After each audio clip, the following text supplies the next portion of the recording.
I wanted to talk about Returnal, which obviously you won a Bafta for. And the Bafta goes to Jane Perry in Returnal.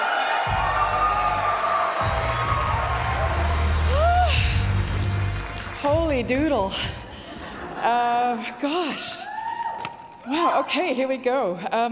Thank you, BAFTA. The game and the plot is like shrouded in mystery, and I guess like as a player, you're like figuring it out as you go along. Were you aware of the wider plot when you recorded the lines? I had a kind of bird's eye view of what Celine's experience was going to be in this game.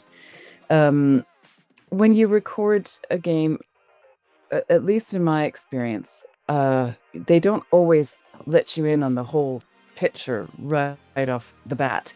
Because, I mean, for a character like Celine, because she is the only character in the game, it would have been masses and masses of sort of script to read through in one sitting.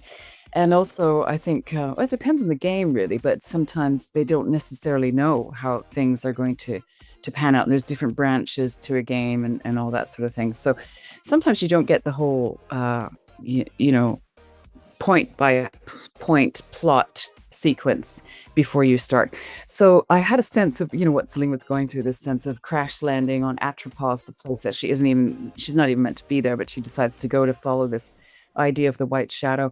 And I knew that she is somebody who would, crash land and then go through this experience and then die. And then she'd wake up in the same place again with a kind of burgeoning recollection of, oh my gosh, I've been here before and I've done this before.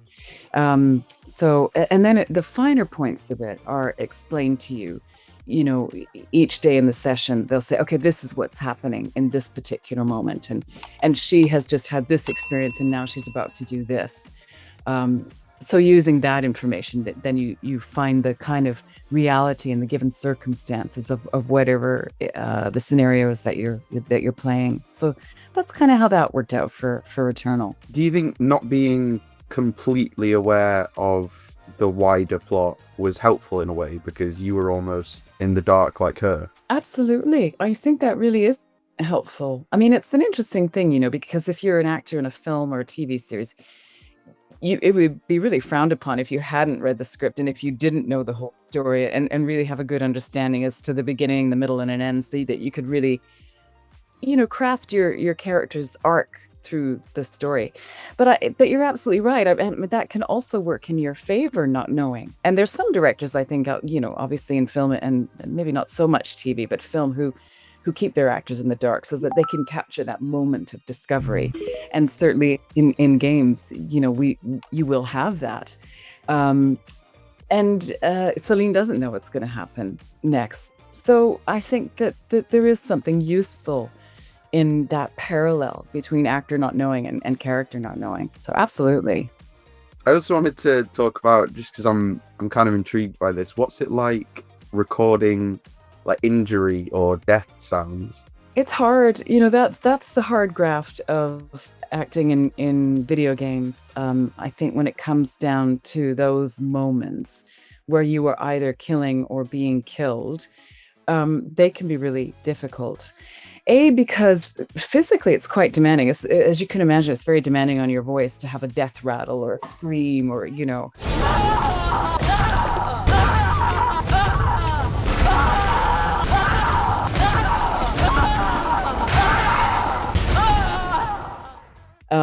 and it's kind of emotionally draining too. Although it's funny, I think some actors find it emotionally draining, others find it incredibly energizing and cathartic. Like it can be like a cathartic scream, like ah, you get all your frustrations out. So it can sort of work both ways. But it's slightly unnatural too, in the sense that you might be doing it over and over and over again. And again, comparing acting in games to comparing acting in film and TV. Film and TV, there's a kind of build up to it. There's stuff happening around you. You've probably got somebody who's killing you that you can constantly react to, or maybe there's somebody that you were doing damage to.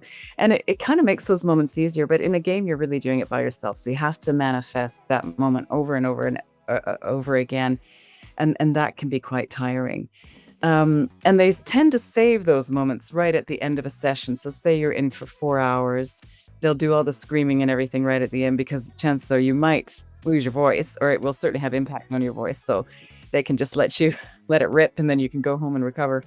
Um, but yeah, you have to use your imagination a lot, because if you're being killed by being strangled, then that's a certain noise. If you are being harmed because you've been shot in the chest, that will create a different noise. Or maybe you've been, somebody's thrown something at your leg. So it depends, which part of your body is being affected, how you're dying. So you have to really invest your imagination in these things, which is creative as well. It is definitely creative and interesting. You mentioned how it's different to film and TV acting because you will have other elements to play off. With voice acting, I have seen some videos of people, they'll have a screen with their character's scene in. Do you ever do something like that where you have a visual element to kind of Yeah, play off? I do, for sure. So sometimes, like for example, in Returnal, they would present me with a kind of scene that has been kind of roughly done. So I understand the circumstances, and I kind of get a sense of, like, maybe she's fighting a boss or like a creature or something like that. So I get a sense of what it is I'm fighting against. As you might know, Ross, in games, there's a kind of um, how can I put it? Like a destructuring of character that goes on, in the sense that the body might be played by one actress, and the voice is done by another. So that was definitely the case with Returnal. The hands and the face was done by an actress named Anne Bayer, who lives in Los Angeles, and the body was also done in Los Angeles by another actress, and then I did the voice. Oh, wow. So they had all of that data, of the motion capture, and then I would sort of voice that. So I would be able to see what Anne had done, and the other actress, in terms of their movement and everything.